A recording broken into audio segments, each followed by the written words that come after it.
Welcome on to the Tortillas Takes podcast. You are on once again with your boy, I'll be sure, and we're playing basketball. We love that basketball. That's right, men's hoops. We back, right? All the despair and sorrow from football. And it hadn't been that much despair and sorrow, but we ain't competing for championships on the football level. We're competing for true championships on the men's basketball level. Texas Tech has turned into a men's basketball school, and that's very exciting to see. So to talk about this Texas Tech men's basketball team and the season that has already begun, we start off with the Red Raider expert himself, Joe Lopez. Joe, you like that rendition of we playing basketball? Yeah, that was solid. That was super solid. It's like, did that come off the rip, or were you already pre-gaming that earlier? It just came to me. I don't know what to tell you. It just came to me. Well, kudos. And I know Jeremy's shaking his head like, but he has that written down on a whiteboard on the other side of his monitor. They actually just redid. They actually just redid the song too. I think it has like Coi Leray and I don't know. So yeah. So they just redid the song too. Yeah. Well done, sir. Well done. It is basketball season. It is basketball season. Year two, Grant McCaslin and the toughest team wins kind of mentality, and ready for it. We added some pretty large pieces in the offseason and looking to take a step forward in this basketball season in the tournament. Early exit last year, really wasn't expecting that NC State team to make a run to the Final Four there, but we came in their way. It sucked, but I think we have the players and the depth this year to kind of push us a little bit further than we were last year. Absolutely. And also talking men's hoops, we got the people's champ himself. You know him, you love him, Jeremy Gillen. What's up, Jeremy? I love hoops. I love teams that make me excited. I like teams that make me feel like we can win games. Really excited for this season of basketball. There's a lot of reason to be excited about it. A lot of really key pieces coming in that I think nationally everybody's like, yeah, Texas Tech picked up some big ones. One of the first three games, really starting to get a good look at this team, and it is exciting to say the least. It is spicy. It is a really Texas Tech. I mean, already starting the season off. Before we can even get a preview out, hot. Right, 94 points in game one, 86 points in game two, 90. And I think the real big one that really got people's eyes wide was the 96-49 beatdown of Wyoming. Right, I mean the Bethune Cookman and Northwestern State are really nothing to scoff at. I think everybody for the most part, you're like, okay, it is what it is. But Wyoming, a team that isn't necessarily a major conference team, but they're not. I wouldn't consider them a mid-major either. Like they are a team that's a little like kind of in between, playing in that Mountain West Conference that has at times produced multiple tournament teams, and you just go out there and you smack them silly. 96-49, right? Excuse me. You're playing with your food after halftime. It's when we were up 26 points at half, I'm like, okay, we're going to coast it out here. I actually expected it to remain about a 20 to 30 point win. And instead, they smack them again in the second half. And that really, to me, is saying, okay, this is CMC got them ready to play. Got these team guys ready to really show up and show out. Joe, what do you make of the first three games, especially that Wyoming game? Man, oh man, this the firepower that this offense has, the defensive awareness, all of the other stuff that's going on.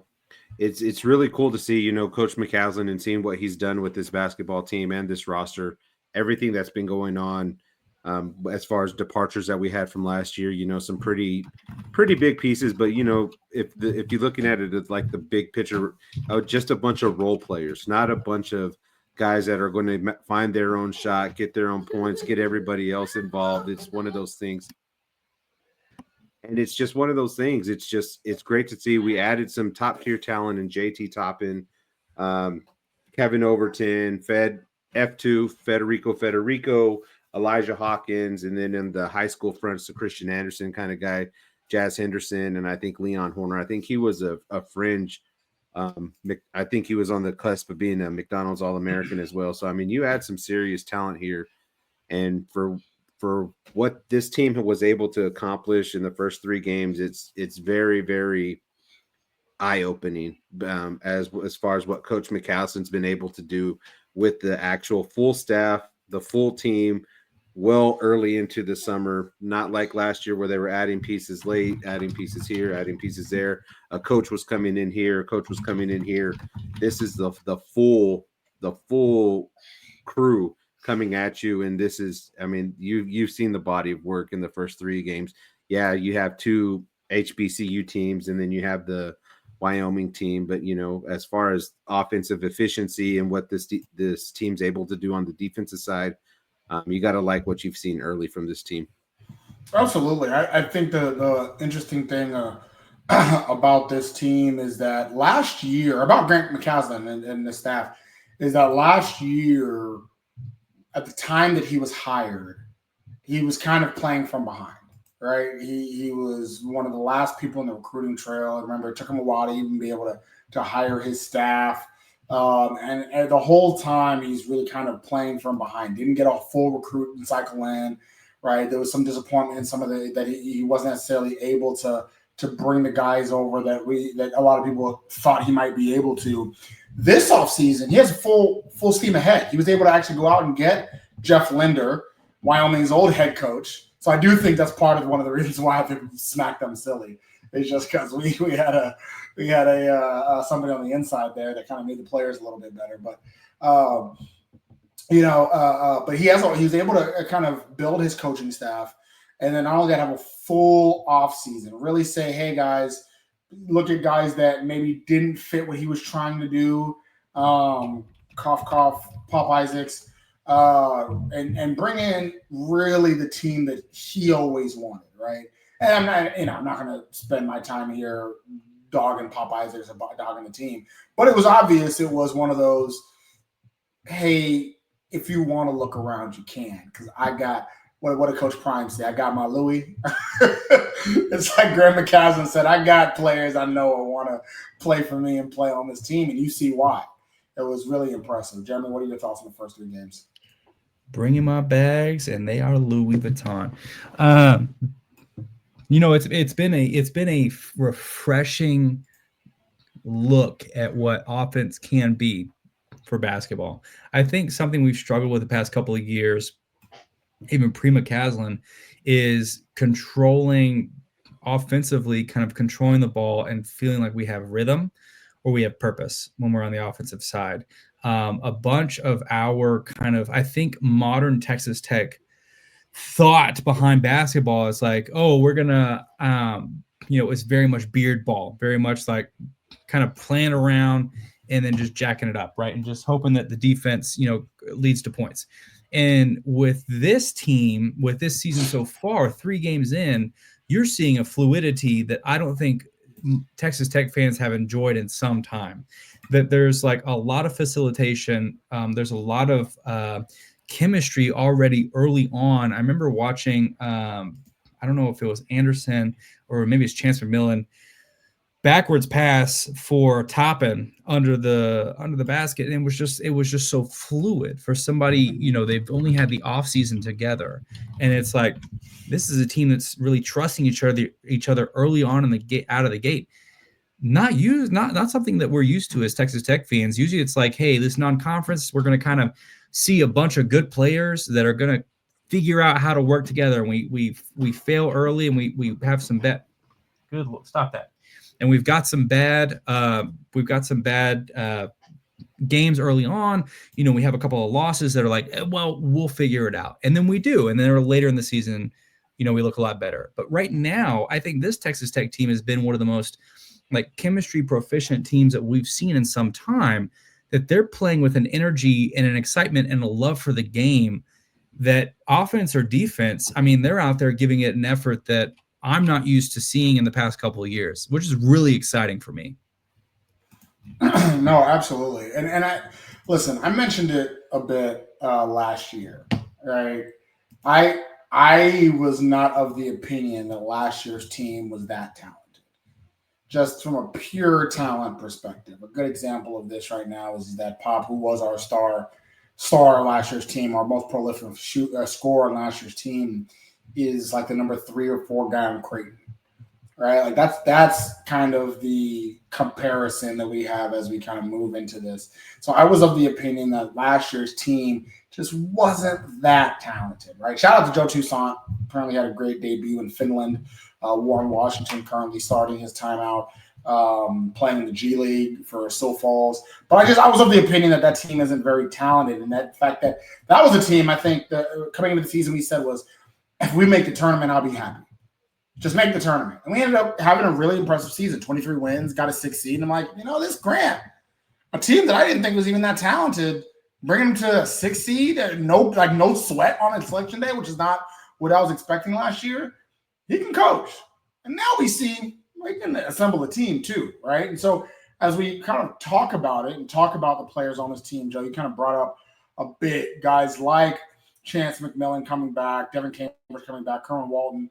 But really, I think the star of the offseason was getting an NBA prospect to come into town, right? Ranked as one of the top transfer guys. I think at the time that we got him, he was like the number 1 guy in the portal. JT Toppin.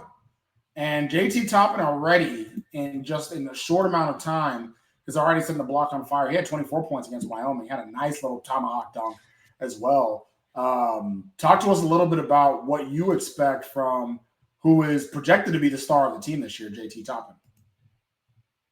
I mean, where do you start? This kid's got pretty much all the tools from the mid-range down. He's a lefty, so I mean, it's very hard to, cover that sky hook that he has a frame 6'9", I believe is his height, and he's just able to get to the rim and, facilitate off of that. He gets the ball, pushes it back out, gets the ball again, reestablishes himself around the block, and then he just goes to work. And in these first 3 games that he's been able to play this season with Texas Tech, you're able to see the kind of player he is. The latest game, he almost had a double-double in the first half, which is absurd to us because I can't remember the last Texas Tech player that almost had a double-double in, consistent basis. I mean, he's up there. He's a gamer. He just wants to win. Everything about this kid is top tier. And he was on the fringe of being in the NBA. Now we have an NBA caliber player in our locker room, helping push this team forward in a Big 12 that's going to be very, very good and stacked. So JT Toppin, like I said, everything that he brings to the table is really, really good. And I mean, there's not enough good things that I could say about him and his game, but I mean, he looks the part and he plays that part very, very well. Absolutely. And I will say in a short amount of time, and mind you, I don't want to, boost him up too much because it's still no Bethune-Cookman, Northwestern State, Wyoming. But it does look like his game has already taken the next level from what we saw in New Mexico, right? Last year in New Mexico, he was able to use his length a lot defensively. He was able to grab a lot of rebounds, affect shots, right? His offense was still susceptible, but every now and again you saw flashes, and you're just seeing that a lot more consistently on the offensive side of the ball now. You're seeing all the things that NBA scouts saw. You're seeing all the things that Grant McCausland saw and why he wanted to bring him over to Texas Tech in the first place, and the star power that he can possess, right? But Jeremy, he wasn't the only one that we were able to kind of bring on. The other guy that really, was a big piece in the offseason, Elijah Hawkins. Elijah Hawkins was another guy that I think as a guard and getting that guard play, getting a guy that can shoot the ball, but really pass the ball, be quick and fast up and down the court. What were your thoughts on grabbing him and adding him as part of the team? I mean, like you said, facilitation, just kind of a true guard and an ability to see the court as it's developed, like before it's developing, like just has a real natural feel for the game. I feel like that's why McCaslin went for getting Hawkins, is that he needed somebody who was going to be able to control the ball and to kind of facilitate in a way that was going to maximize our ability to get open shots. Because it's something that we had a lot of slow movement last season. So I think that Grant said, you know what, got to find somebody to fix that problem. You saw Elijah Hawkins from, why am I blanking right now? Las Brisas. Where did he come from? Minnesota. Right. And then that's right, because then they had that tweet of like, we don't need him. Yeah, I was just about to bring that tweet up about like, he chose the money over winning. He chose the money over winning, and then they lost the buyout game to North Texas or whatever. But he saw potential in Hawkins of like being a guy who's going to help grease the wheels of this offense. And even though he's been injured, like coming back in this past game has been, he looks great.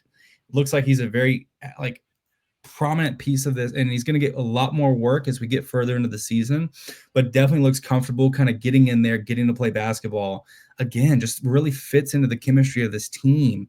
And it feels like, as we help develop this character, this like facilitation character, this guard that we really haven't had since kind of Keenan Evans' time, of like a guard who can pass the ball well and shoot fine. Like this can really step into that kind of gap that we have on our offense. Absolutely. And I think that Elijah Hawkins' talent. I'll say this: the fact that Elijah Hawkins, when he signed, in my head, I'm like, oh, he's a starting point guard. Cool. He'll be the starting point guard. We'll need him. And then you see him playing, and a guy like him is a rotation player. He may start some games, he may not. Again, we're talking about the depth of this team compared to what I said what we had last year. I think Elijah Hawkins. Remember, Joe Tucson was one of like our captain of the team last year. Elijah Hawkins would have fit. Nothing against Joe T, but like Elijah Hawkins is probably starting ahead of him in last year's team, and so now he's a rotation player. That just tells you how much better that we've gone as far as the talent on the court, right?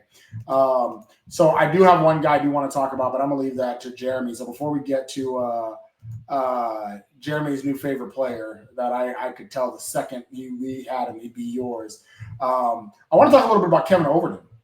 So Kevin Overton is another guy that's already kind of burst on the scene. We've seen him in the first few games get a lot of minutes coming out from Drake. He was one of the first signings that Grant McCaslin had over the offseason.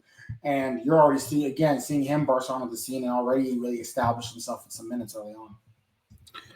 Yeah, fun story and true fact about Kevin Overton. He also played for Sunrise Academy, who was coached by Luke Barnwell, which is a assistant coach for this Texas Tech basketball team. So he's pretty familiar with, what kind of coaching style Coach Barnwell, has and possesses. And then now you mix in a Coach McCaslin and the rest of the group, Coach AC Brower and all the rest of the guys. And he's kind of taken that next step, was a kid from Oklahoma, if I'm not mistaken, went to Drake. Or Kansas, I'm sorry. Is it Kansas or Oklahoma? I gotta double check it. Yeah. One of those. Sorry. KO was Oklahoma City. That's my bad. No, KO is Oklahoma City. Okay. He's a solid piece, right? If you look about, what really hindered this basketball team last year was rebounding and depth were like, the 1 and 2 biggest reasons why, we couldn't, finish some of these games off. And Kevin Overton is a little bit of this, a little bit of that, but he's also 6'5". Reminds me a whole lot of like a Brandon Francis kind of player. He can make a big three. He'll play defense and, like a spark plug comes in, high energy kind of guy. I expect him whenever Elijah Hawkins and Christian Anderson are, back full go, that, Kevin Overton's probably going to be one of those first guys off the bench. So I think, with what you have in Kevin Overton, also another lefty, a selfless player, this is just another key piece. He could get to the rack. He plays solid defense. He just does a little bit of everything. Nothing like, wow, like, oh, now we have to worry about this kid scoring 25 a night. But, if you let him, he'll make you pay. And that's just all you need. A bunch of these key mid guys to go along with your JT Toppins, your Darian Williams, your Chance McMillans. These are just those role players that just make these other guys better. Absolutely. And Jeremy, F2, baby. Federico, coming from Pitt. Let me know what your thoughts are on the big man. We know you like the big rebounders. An athlete so nice they named him twice. So I mean, he's got the measurables. Let me tell you something about a big guy under the rim. No, but seriously, it was something that we just have tried at Texas Tech, is finding big dudes to stand under the rim and be shot blockers, right? We've had kind of the athletic experience of that with guys like Tariq Owens, who maybe aren't as physically demanding, but they fly around with the athleticism and they're able to make blocks and things like that. And now we have, JT Toppins kind of flirting with that, with the athleticism. But Federico is just, he's under there and he wants to be under there, right? For Pitt, he was always the guy underneath the basket, was averaging over one block shot a game. He was not afraid to shoot it. He's just very much a prominent presence under the basket, not making it easy for teams to just punch into the paint, which I think is a huge piece of why McCaslin went after Federico. Is like, we need somebody to slow teams down, because if we can slow teams down outside of the transition, that's when our defense shines, right? That's when we can play aggressive basketball. That's when we can play assignment basketball. If we can take the transition away, having a guy like Federico, like having the athleticism he can to get down the court, really takes away that transition ball for a lot of opposing teams so far, right? We've seen some experience with Pitt. Pitt, not obviously the greatest example of basketball, but having a guy like Federico who is able to have that and get this depth of having a lot more height than I think we're used to having, a lot more presence around the rim than we're used to having, gives teams a little bit more pause. And I think that the athleticism that he carries, there's a little bit to develop there, right? He's got a little bit of development left to go, in terms of aggressiveness, right? But also making sure he stays out of foul trouble, because something that big guys always get in trouble with is foul trouble. For some reason, they're just a magnet for that. But cleaning up kind of the discipline stuff, he's a very nice, settled piece in McCaslin's defense, especially.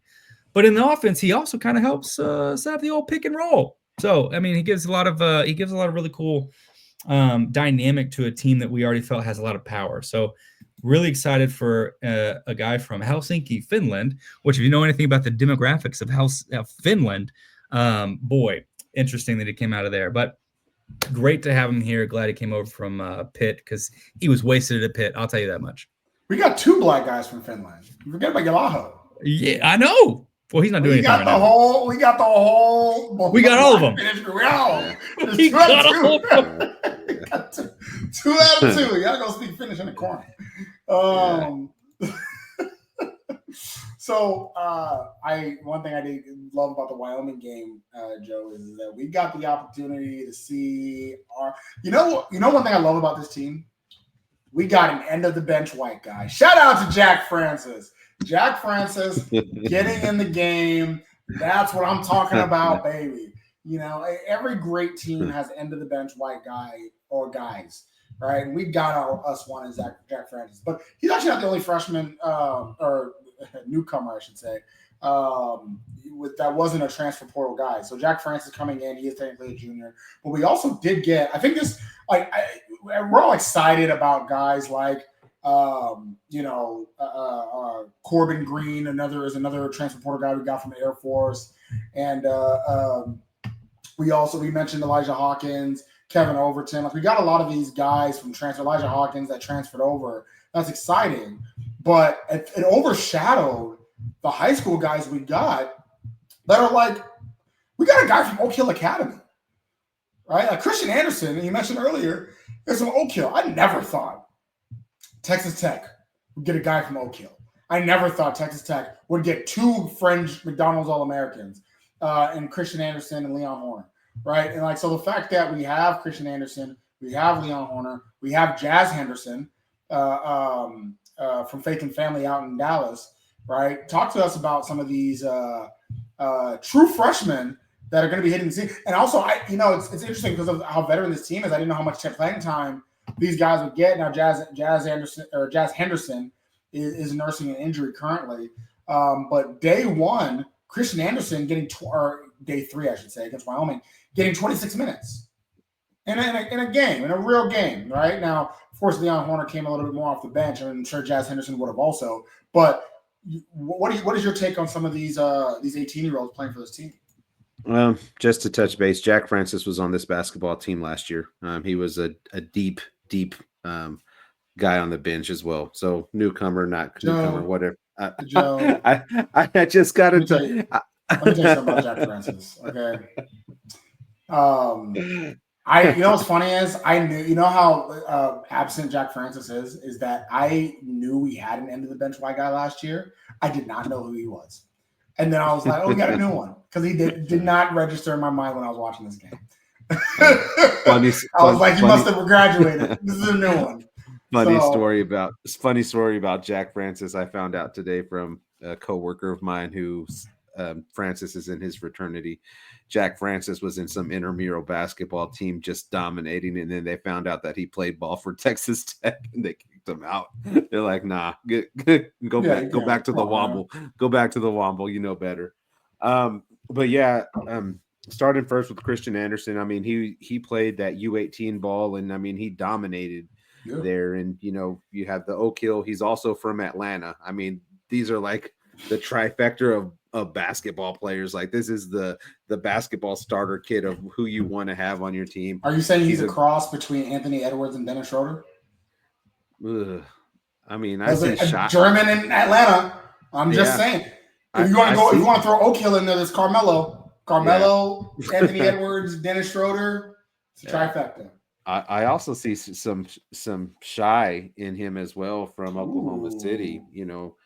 Nice. Just a very fluent player in how he goes and operates. I mean, his shot is like seamless. I mean, if you guys have watched any of the Wyoming tape, whenever he went out there, the very first 3-ball he put up, I mean, in pure, like, just straight in, like there was no hesitation. There was no anything, pure shot. He's a really good player. He's a mid-range player. And this is something that this team hasn't had in some time, of a guy who could just go and get you those points, in between the paint and the 3-point line. And he excels in that. The moment's not too big for him. He came in and he's earned everything that he's gotten so far. And I've gone on record in saying this, is that he's probably going to have a more impactful freshman season than Jamias Ramsey. And, wow. And it's a lot of people will give me flack for that. It is what it is, but I just think that this kid is just that kind of player. And this is a guy that we're going to build this team around, for the next coming years, because I don't think he's out of here. So I think that Christian Anderson is going to be one of these pieces, going to be a household name in the Big 12 for the years to come. Leon Horner, fringe guy of the McDonald's All-American, hasn't got a lot of play yet, just because, he's kind of back there on that 11 line of the 10 players that are going to see playing time this year. He's a good player, and I'm sure that he'll get his time here, and he's just, waiting. Jazz Henderson's JT Toppin's best friend. They played, I believe, AAU ball together, so they know a lot of each other. He's nursing some kind of foot injury right now. I saw and talked to him on the first home game this year. High spirits guy, and he'll get his chance here. He's a little bit smaller, but I mean, he's kind of like Elijah Hawkins. Flies under the radar, super speedy in the open court, and then he just distributes the ball very well. So between those 3 guys that are coming in, Christian Anderson is going to be that biggest piece. But I mean, I think the pieces that you have here are something you could build a team off of, moving forward. Absolutely. So we got a chance to talk about the transfer portal guys. Got a chance to talk about these new true freshmen. Jeremy, what about the guys that are back? And I ain't talking about the end of the bench white guy, Jack Francis. Shout out to you, Jack. But I'm talking about the guys that we loved them last year and they're back again. Kerwin Walton, the sharpshooter that has really, I feel like every year he comes back, he's a better shooter than he was before, right? So you got Kerwin Walton, Chance McMillan, who is a guy that towards the end of the season, all of a sudden you're like, hold a second. Buddy can just shoot lights out and can kind of do everything there. Devin Cambridge, right? Devin Cambridge was a guy that really was starting to be a do-everything guy for us until, he kind of went down a little bit. And then Darian Williams, as well as, we also still have Amelia Yalaho, who's still on the team, like we were mentioning before as well. But what about these guys that are making their way back and really now being the veteran leaders welcoming the new guys into the fold. And I think you said it best. I think that they're outside of JT Toppin. I feel like they are very much, and even with Toppin in the conversation, like welcoming them into the fold. I think it's a really good way to put it because they've all taken their own step forward. They've like, hey, obviously, like this is Texas Tech basketball, and we have an expectation, and they led that way through the offseason. You hear a lot about their work, hear about like how they've been progressing through the offseason, what they've been working on, right? And I think people like Darian Williams, you mentioned Kerwin Walton. Kerwin Walton just continues to I think Kerwin Walton is one of the most underrated players in terms of three-point shooting right now, because no one ever talks about Kerwin Walton, but Kerwin Walton right now is 52% on the season. And when he's hot, just can't seem to miss. And it's a guy who has negative charisma. Like that's a guy who hits a three and he's like, all right, good job, guys. Everybody's going nuts, and Kerwin's like, Kawhi Leonard right. energy. A complete Kawhi, just absolute rubber. It just hits him and it's over. But very efficient in the game. Darian Williams kind of picking up where he left off last season, with a lot of ability to kind of maximize his own game. And I think a lot of people are starting to take a look at that. I really like the way Chance McMillan has shown a lot of defensive effort early on in this season. Definitely been more of a dog. And Devin Cambridge, welcome back, man. Like, got to be a good feeling for that dude to suffer the injury he had, work his ass off, and then to be getting the time that he's getting so far and be playing like he's playing, kind of stepping back into that, role that we wanted him to be at last season. He was averaging 10, 11 points a game before that injury that kept him out the rest of the season. Starting to step back into that role because we really wanted him to be a part of the leadership, right? And there's things you can't control with injury, but didn't let that stop him, right? Came back into it. So thinking about kind of the core of guys you have with McMillan, Williams, Walton, and Cambridge, that is a solid nucleus of guys who, if that's the guys that we have on the court, I like their energy. I like their ethic. I think those are great. Those are very much McCaslin guys, and they all vibe with each other. Like, again, the chemistry is insane with his team, but those guys, them some dogs. Like, they'll fight for each other. It does warm my college basketball fan heart that those are the four guys in the starting lineup with JT Toppin. Right, the four guys that have grinded out, they've been here for at least a year, are the guys that we see as starters. Devin Cambridge came off the bench against Bethune-Cookman, showed his worth, got 7 rebounds in 20 minutes, and Kaz was like, "Yeah, I can't leave that on the bench." And he's been starting for the last 2 games, right? And so that's really a starting lineup that makes me excited to see where you have JT Toppin and the 4 Tech boys. That's kind of how I look at it, right? JT Toppin and the guys that have been here, that have just really grinded it out. And I believe, if I'm not mistaken, that also those guys are all seniors, right? Cambridge is a senior. Kerwin Walton is a senior. All right, so these are guys that have that veteran leadership and is able to kind of bring it forward. And then even a guy like Darren Williams is a junior, but he's been here for a couple of years. Like, that is what I think this team needs. And, yeah, I mean, it's definitely exciting to see what these guys can do as they come together, like I mentioned with Wyoming. And it's definitely exciting to see them rock out in their Charlie Hustle gear. So Charlie Hustle is a vintage-inspired clothing company based out of Kansas City, and they want you to be the best dressed fan this season, even during basketball season. So make sure to go to charliehustle.com using our promo code 101215. That is TEN1215 to get 15% off of all non-sale items. Again, that is 101215. Go to Charlie Hustle, get that swag, because it is Charlie Hustle, vintage made fresh. So let's talk a little bit. I know we talked about the players themselves, right? And what we can do. And I think the starting lineup, it does seem to really be in the fold of where we will see Chance McMillan be the main guy leading us at the point. Him and Walton kind of really being those two in the backcourt, and I expect with Williams, Cambridge, and Toppin as the 3 wings. I don't want to say Toppin necessarily a big, because he can just kind of he can be down on the block, he can be in the mid-range, he can kind of work his way around. But how do you expect that starting 5, and even as guys like Elijah Hawkins, like KO, quick aside, can we call him KO? We already had O'Banner. I feel like he needs a new name. Maybe Kevo. I don't know. But right, as guys like Elijah Hawkins, like Kevin Overton come in, and like Christian Anderson and like Federico, like what type of style of play are you expecting, Joe, from this team as we start this season?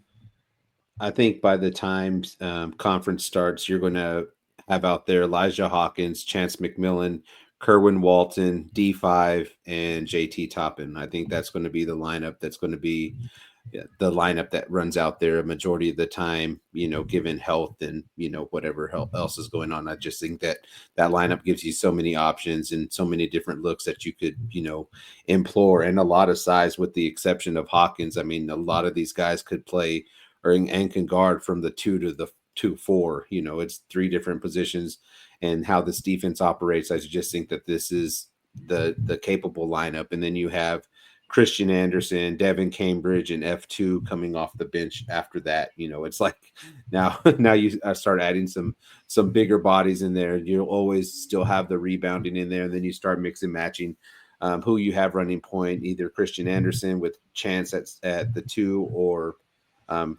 Christian Anderson and Chance running point, and then, mix and matching what else you have out there. And a lot of shooters on the court between D5, Kerwin, Chance. I mean, these guys could just slide it up from beyond the arc. And now you have a JT Toppin and a Christian Anderson who could kind of do the mid-range and down towards to the box. It gives you a lot of looks. And then also, the pick and roll, if you have Elijah Hawkins in there with Federico. I mean, these things are just, opens up the offense. I mean, I know it's just 3 games in, and I know it's like 3 lowly opponents, but I mean, this team hasn't taken a bad shot this season. It seems like there hasn't been a contested shot late in the shot clock like we've seen so many times over the last couple of seasons, where it's like, oh, how are we going to generate an offense? Almost like watching Kitley run an offense on the football side. The Texas Tech offense on the basketball side was like, where are some of these points going to come from?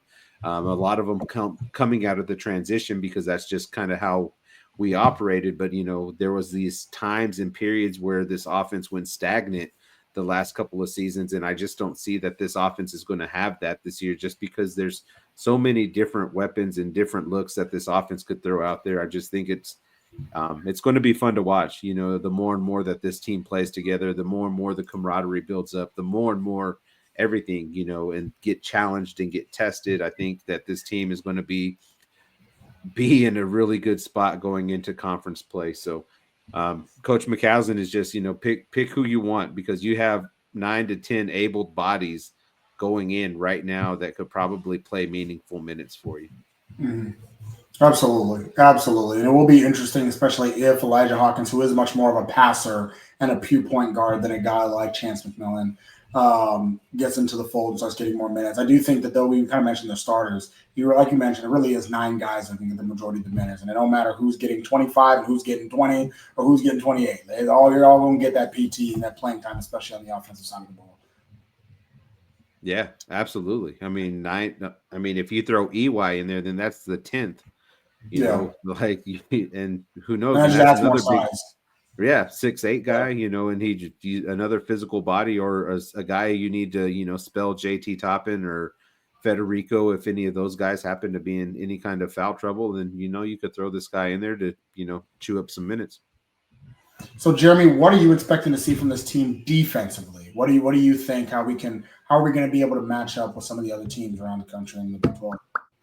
I heard it best in the first game when it was at halftime, and we were up by quite a bunch. And I can't remember who it was like, Coach, how do you feel about the team shooting so well? And he goes, well, shooting's not the problem, but we got to learn to defend somebody. Then he just kind of ran off the court. Yep, that was against Northwestern. That was Northwestern. Yep. We got to learn to defend somebody. And I think that's the mind, like that is a championship mindset. And it's something that I've been angry with some other coaches on campus, of like not seeing where we need to improve even when we're doing well. Just this growth mindset of like, we need to be doing better because I know we're going to be somewhere where it's going to really be challenged, which in McCaslin's mind is in the tournament. Like he's tournament minded. He's like, we got to do this stuff now, right? We got to do stuff right now. Otherwise, it's not going to happen in the tournament when it matters. And so Defensively, McCaslin's wanting his guys to pick up assignments quickly. He's wanting to play disciplined ball. Like, I think, we've always been used to aggressive basketball. I think what McCaslin's trying to kind of pull away from is this style of basketball. It's like very rough dog, but gathers a bunch of fouls. Like, I think he's trying to play more of like a disciplined defense that's going to just frustrate teams by closing off lanes, by pushing them to the outside of the arc. But when they're in that 3-point area, being in their face, right? And so like they don't feel like that they have any options. Like, I can't cut in, I can't pass it off, like I can't shoot it. Like, he wants to create a suffocating defense, and we've seen that kind of grow game by game, right? And Wyoming being the best example so far. And Joe's right. We've got a lot of good teams left on the lineup and in the non-con, not great teams. We're going to play DePaul. We're going to play A&M. We'll play Oral Roberts. We'll see how Oral Roberts ends up being this year. But you got some good tests left on the schedule before we get into conference play. Defensively, McCaslin's trying to make sure that we're not just giving up the three. I think right now he feels between Federico and TJ Toppin, that we feel like we've got a good paint presence. Now, the question is, can we keep a team from getting hot from three? Because that's killed us in a couple games last year. It's like, if we don't have anybody out there defending, like, then, teams that are good at it, like Kansas, like Houston, like, it's over. That's buckets. Like, they're going to get hot and then we can't stop them. So I think McCaslin's trying to push the envelope of like, hey, we're good here. Let's get better at defending something we're not as good at. And so always with this growth mindset is this season. Absolutely. I think we're so used to a team that's so great. We'll go into KenPom ratings, and we'll be top 5 in defensive ratings and then ranked 50th offensively, right? As I look at the KenPom ratings right now, we are 14th offensively and 15th defensively. That is an even team that's playing well on both sides of the ball. Feels good. Not both sides of the ball, but you know what I'm saying, both sides of the court, whatever. So yeah, no, it's great. Speaking of KenPom, we are ranked 10th.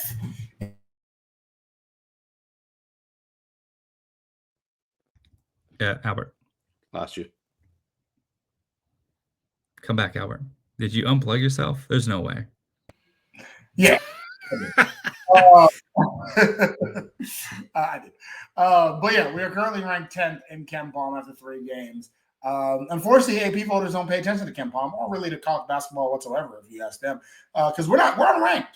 We're unranked. We barely even get votes in the AP poll. But that's the great thing about college basketball is it doesn't really matter. Like, I don't really care what the AP poll says. It's an outdated system to begin with.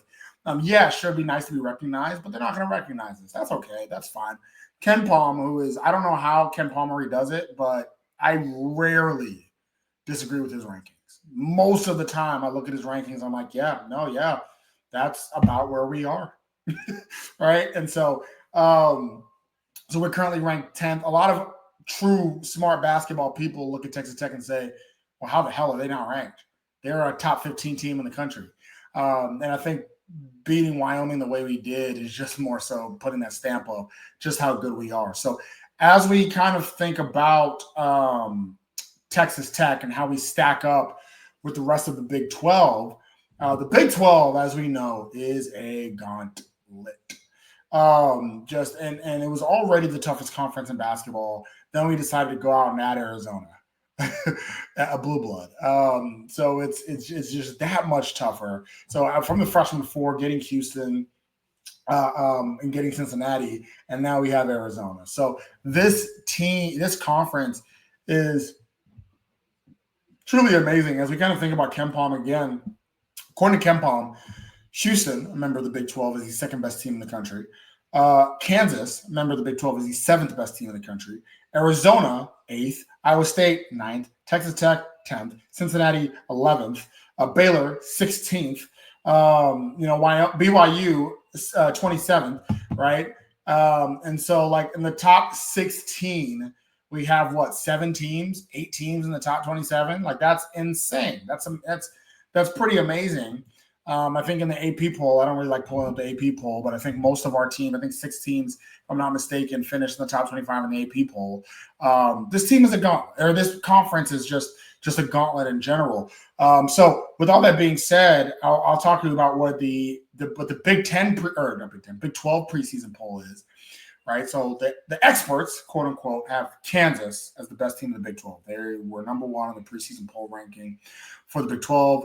Houston second, Iowa State third, Baylor fourth, Arizona fifth, Cincinnati sixth, Texas Tech seven, Kansas State eight, BYU nine. Joe, did the voters get it right as far as the conference, and did they get it right when it comes to where Texas Tech is positioned? Yeah, you could live with that. I mean, number 7 out of 16 teams in a stacked conference. I mean, those numbers could change, overnight on a weekly basis, on a Tuesday, on a Saturday, on a Tuesday, on a Saturday. This is going to be like a round robin on who's going to be at the top of this conference throughout the season, just because it's going to be a tournament game every damn game, once it comes to conference season. So for me, the preseason rankings don't really mean much just because of that. There's so much damn firepower. And we've all seen it, especially on the football side. They predicted 1 through 5 this way, and it's, jumbled up there. I think that you do have enough teams in the Big 12 that you're going to have to go on the road to win some of these games, and you're going to have to hold serve at home. That's just going to be the recipe for success and to getting to the top part of the Big 12 and those top 1 through 4 spots. I mean, I think anywhere in the top 7 for this Texas Tech basketball team it's not I guess I'm okay with the 7. I really am. I just, let us fly under the radar and let us go show you why we're way better than what that record says. So, and that prediction is.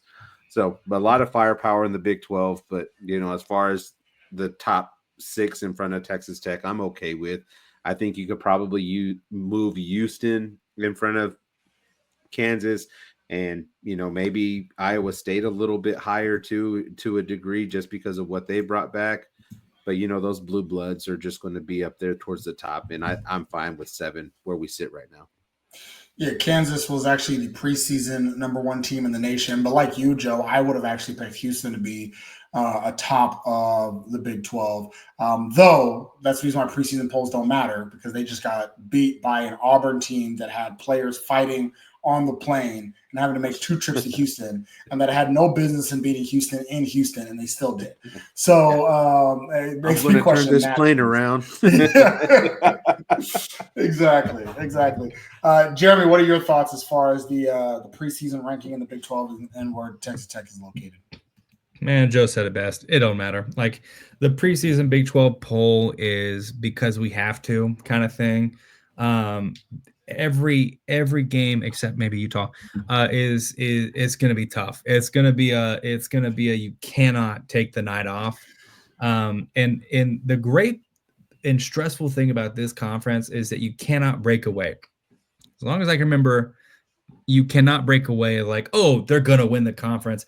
It's usually, even Kansas in their best years, is pretty close. Like, there may be 2 games ahead, maybe, right? It's like there's a prestige to this conference that is just, we welcomed in good teams. We made it harder, man, especially with Arizona. We brought in Houston last time, bringing in Arizona, right? But even teams like Cincinnati, even teams like BYU, right? BYU gave us trouble. UCF has been a challenging opponent to have, right? So the conference is exemplary, and the Big 12 preseason poll doesn't matter, because it's like, maybe it'll turn out, maybe not. I don't care if they picked us last, because I don't think anybody takes it seriously anymore. It's like, maybe, but who knows? Because this is the toughest conference in the nation. Like, it's bupkis. We're all of us, who cares about the preseason? Every team in this conference, except maybe Utah, is talking about tournament. They're like, yeah, well, where are we going to end up in the tournament? What seed are we going to be? Yeah. Right. So that's when most of the conference is concerned about what seed they're going to be. I lose interest in like the preseason Big 12 poll. I will say, when thinking about this conference, I kind of broke it up into tiers. So I think there's 5 teams. I'm talking about preseason. I think there's 5 teams at the top. I think Kansas, Houston, Iowa State, Baylor, even though Baylor just got gobsmacked by Gonzaga. But Kansas, Houston, Iowa State, Baylor, and Arizona, to me, are a tier above. Those are the teams fighting for the Big 12 championship. And mind you, this is how we view it at the beginning of the season. Who knows? Right? We may find out that some team could Oklahoma State football it. Or out of nowhere, they're just awful. Right? So we don't know. But from my vantage point, there's those 5 teams, right, competing for the top. Then you have the next tier, which is that Cincinnati, Texas Tech, Kansas State. I think that we are in that next tier of teams not worried about the tournament. We're going to make it in the tournament. All about seeding, all about just how good we can be. Dark horse title contenders in the conference, right? One of us three could maybe catch fire. I could see Cincinnati catching fire, right? They have a really good team. Same thing with Tech. Then you have the next tier, which is that BYU, TCU, UCF, where it's like, no, we're trying to make the tournament. We think we're good enough. We think we have a team good enough to make the tournament, but it ain't a guarantee. We're going to have to fight for it. Then you have Arizona State, West Virginia, Oklahoma State, and Colorado. Probably won't make it, but who knows? UCF was a team that was supposed to stink last year, and they were on the bubble towards the end of the season, right? And then, of course, Utah. But there are the other 15 teams also are all really, really good. And that's kind of the tiers that I have it there because all the 15 teams really are good in those general tiers. But like I said, it's all preseason guesses. We're just guessing. We don't really know, and we'll figure out as the season goes on. Also, another thing to mention as far as preseason polls and predictions are concerned, Hunter Dickinson, the preseason player of the year, because that's the only player that these voters knew his name without having to do any research. Jeremy Roach, preseason newcomer of the year for the same reason. Coleman Hawkins actually was a good pick. I actually like that pick as far as newcomer of the year for Coleman Hawkins. Is there any surprise, or before I go to this next piece, then VJ Edgecombe for Baylor, a freshman of the year, that made a lot of sense. Big first team, all Big 12 first team, Caleb Love for Arizona, LJ Cryer for Houston, Juwan Roberts for Houston, Tamin Lipsey for Iowa State, and then, of course, Hunter Dickinson was a unanimous selection for some reason, all Big 12 first team. And then for the second team, Norshad Omier from Baylor, Jeremy Roach from Baylor, Keyshawn Gilbert from Iowa State, who probably should have the first team, DeJuan Harris from Kansas, and Coleman Hawkins from K-State. Any surprise that JT Toppin's name was not included at all? Yes. I don't think Coleman Hawkins should have been in there. I mean, yeah, I think he did very well at Illinois, and he prolific prep out of California. I think that's the academy he went to. Along with, an ex-Tech guy and Namari Burnett, if I'm not mistaken.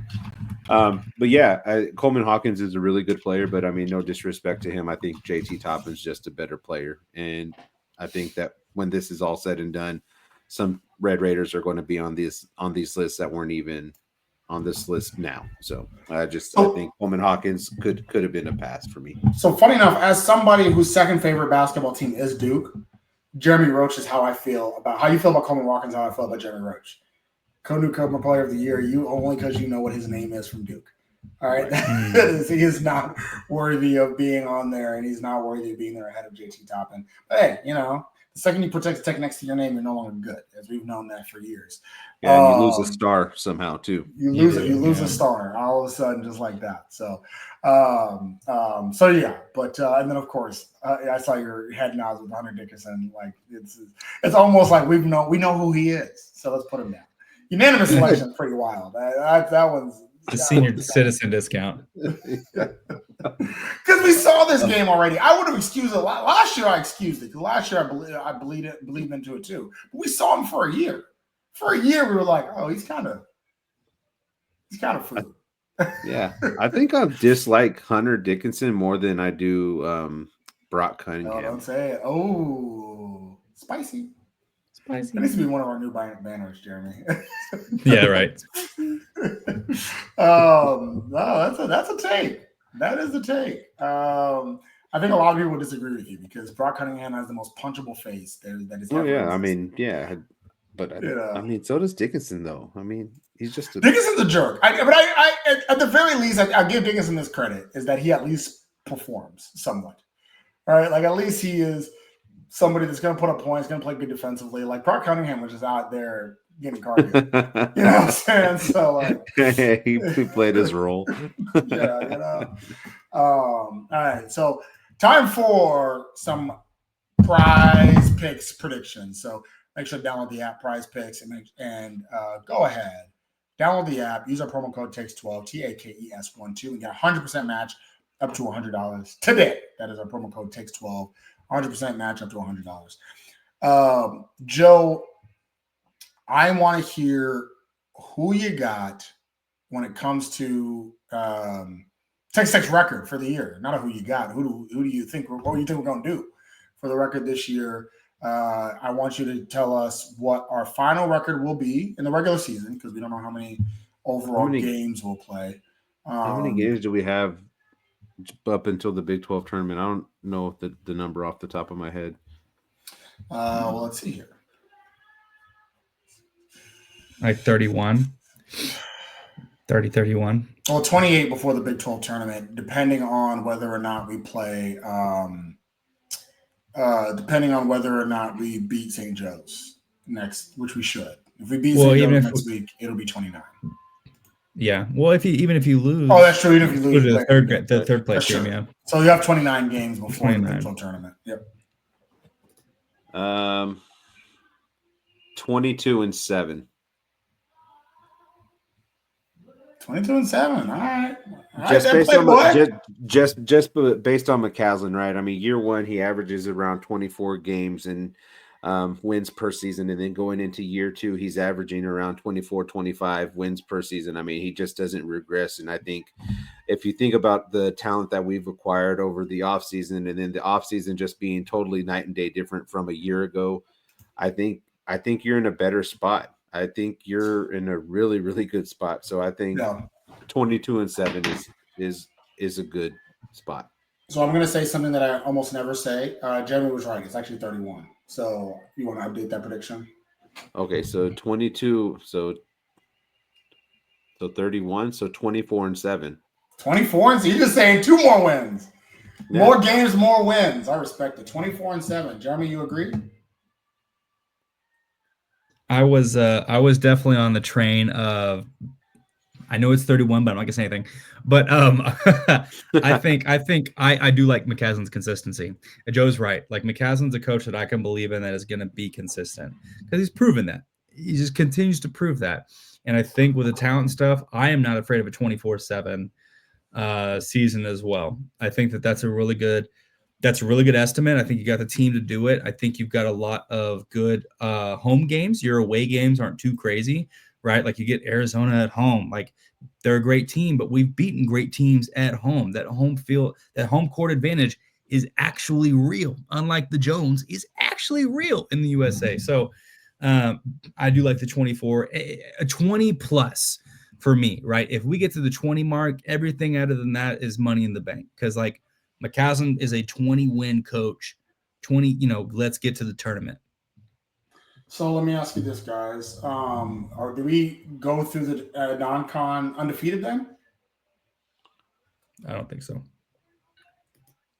Joe? If we're healthy, we'll go undefeated. That wasn't the question, Joe.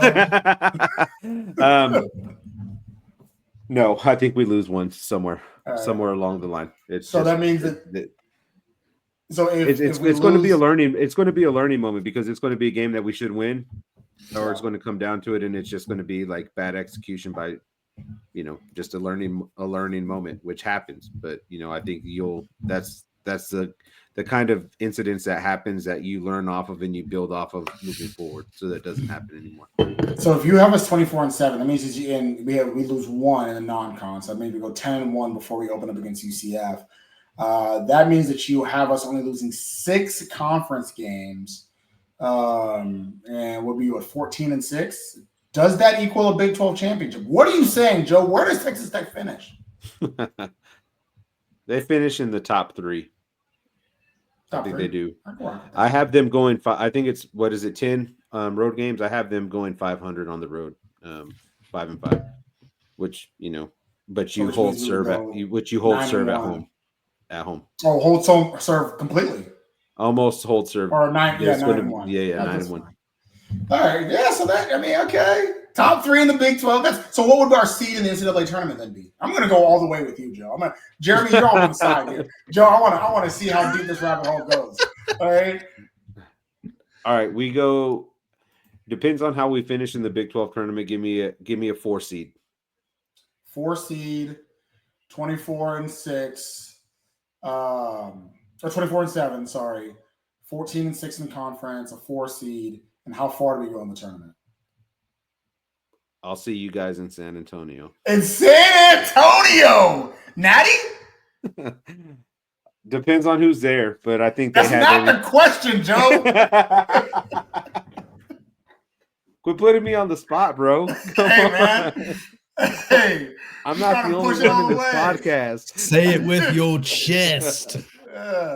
Last time the NCAA championship was in San Antonio, Texas, we faltered in the Elite Eight to Villanova right before their title run. Yeah. And that was a damn good team. And I think this team has everything to do to make it to San Antonio. I'm calling a Final Four right now, bookmark it, but no national championship. Ooh, so hey, that's fine. I'll take it. Final Four in San Antonio. Wow.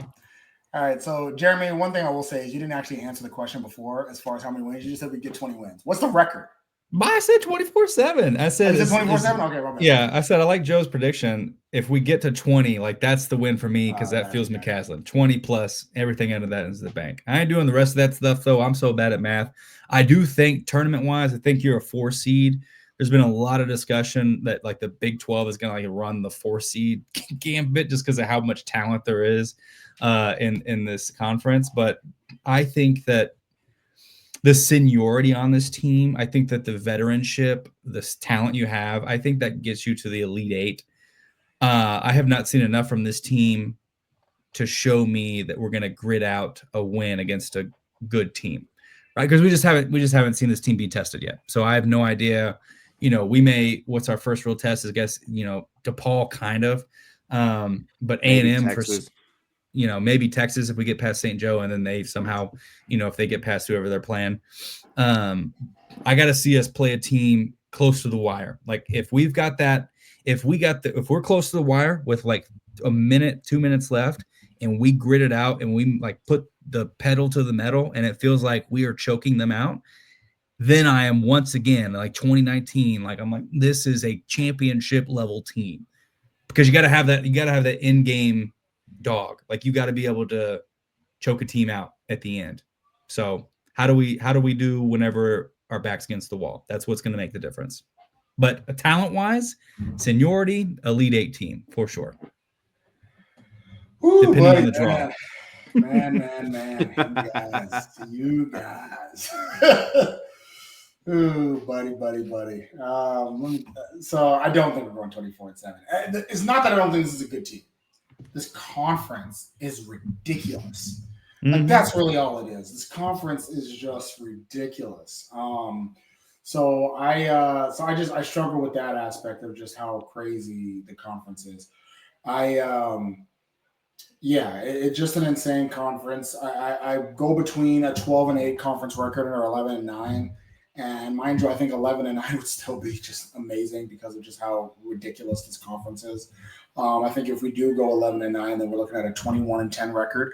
I think we're a little bit better than that. I think McCaslin's a good enough coach better than that. So I'm going to go ahead and actually be a little bit more on the optimistic side and go a little closer to goal and say it'll end up being 22-9 record, which means that we go 12-8 in conference, 2 home losses, 6 road losses. We got 3 games really tough at home. Home against Iowa State, home against 4 games. Home against Iowa State, home against Arizona, home against Baylor, home against Houston. Like there's staunch games that are going to be tough to win. I think we're going to lose at least 2 of those. And then not to mention any on the road that we may slip up. I mean, we could end up having a game we slip up against at BYU, right? At K-State. So, but I think even if we were to finish 12-8, to be honest, guys, if we finish 10-10, I'll be happy. Like that's how good this conference is. It's just a true absolute gauntlet. And the more I talk about it, the more I think a 21-10 record is what it's going to be as far as the gauntlet there. So I'm going to go ahead and go down. I'm going to go back down. 21-10 is going to be my final prediction. 11-9 in conference. I think we end up with a 6 seed again. I'll go maybe a 5 seed, because it's just hopefully they give us our just due considering how tough the conference is. So I'm gonna go ahead and say we get a 5 seed in the tournament just because of how crazy it is in the conference. To be honest, I think if we were to end up 24-7, we'd actually be higher than a 4 seed. Because again, going what was it, 14-6 in the toughest basketball conference and finishing top 3 in the conference like that, that warrants a top 3 seed. That warrants a national ranking. But I think if we kind of go the way I'm saying, a 5 seed, and again, it's not because I don't think this team is wildly talented. I think it's just because this conference is ridiculous. I think this team would win almost every other conference in the country. You put this team in the Big Ten, we're competing for the championship, right? You put this team in the ACC, we're competing for the championship. It's just this conference is insane. So yeah, that's kind of where I'm. Once again, I'll be the Debbie Downer here, but if we do end up having the season you're talking about, Joe, watch out. So, and I will say, Jeremy did say Elite Eight. I think I agree. Sweet 16, because we'll be a 5 seed, so we will play a 1 seed in the Sweet 16. So I'll say Sweet 16 for us. So Sweet 16. So again, I'll be the Debbie Downer. Sweet 16. We're not gonna make that San Antonio trip. Albert was like, I think I agree. He was like, I'm agreeing with Jeremy. Never mind. You know what? Sweet 16 is where we're going to end up. Well, because if we're a 5 seed, then we'll play the 1 seed in the Sweet. Yeah. If we actually drop down to a 6 seed, then I feel more confident about an Elite 8 appearance. If you play the 5 and if you start the 5 and you play the 1 and you win the 1, though.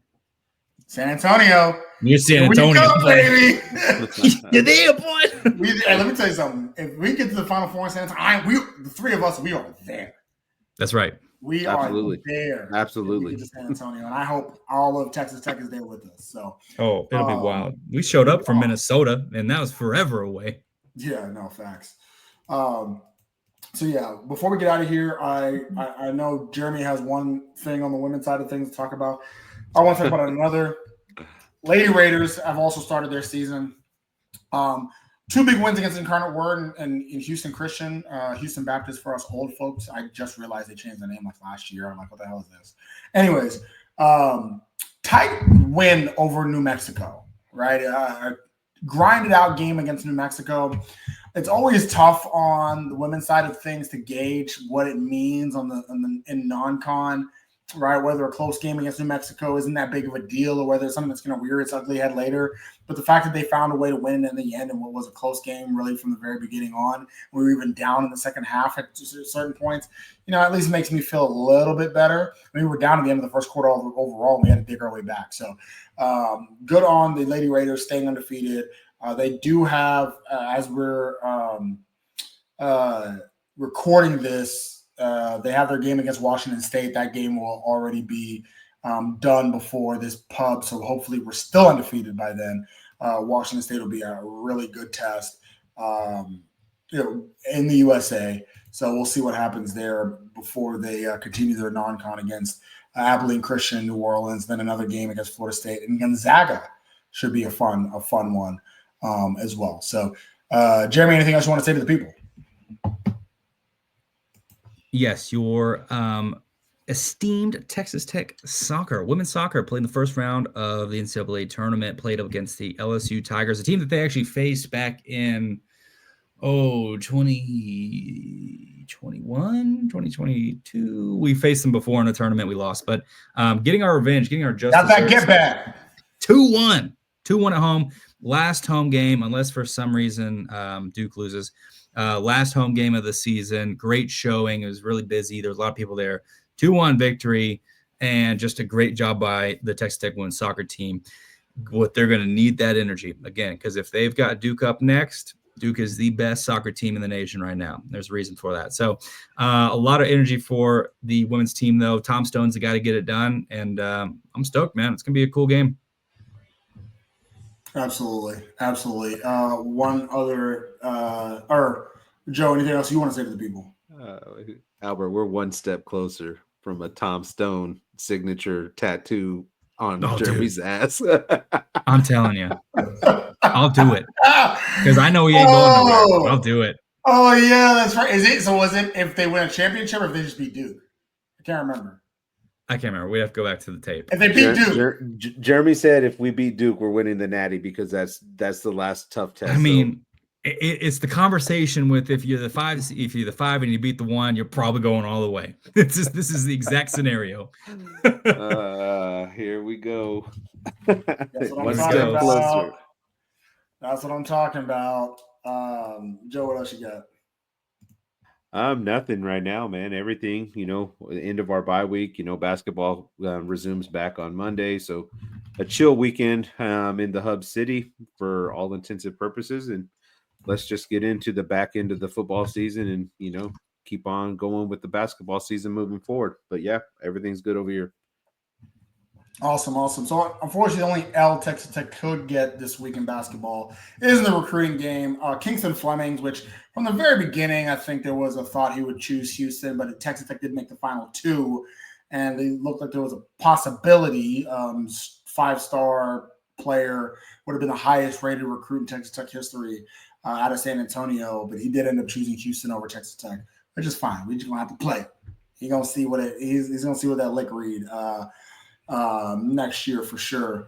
And then only other piece is bracketology did come out, and ESPN and the preseason bracketology also has this as a 5 seed. And Jeremy, you want to know who our number 1 seed is in that region? It would be Duke. We'd have another Duke Tech rematch. That's what and I'm instead talking of about. it being Paolo Banchero, this time it would be Cooper Flag. Cooper Flag. Be another tough one for you, Albie, huh? Straddling 2 fan bases. It's tough for you. It wouldn't be that. It ain't that tough.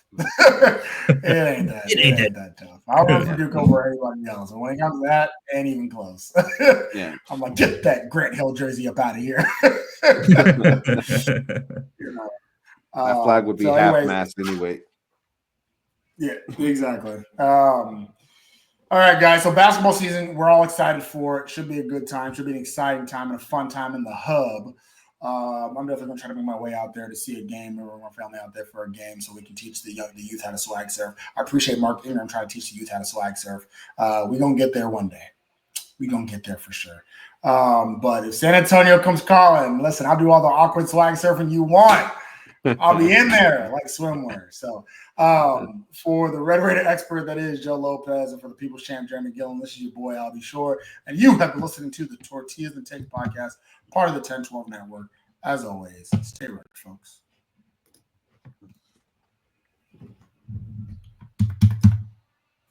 It's not what the banner says. In the record.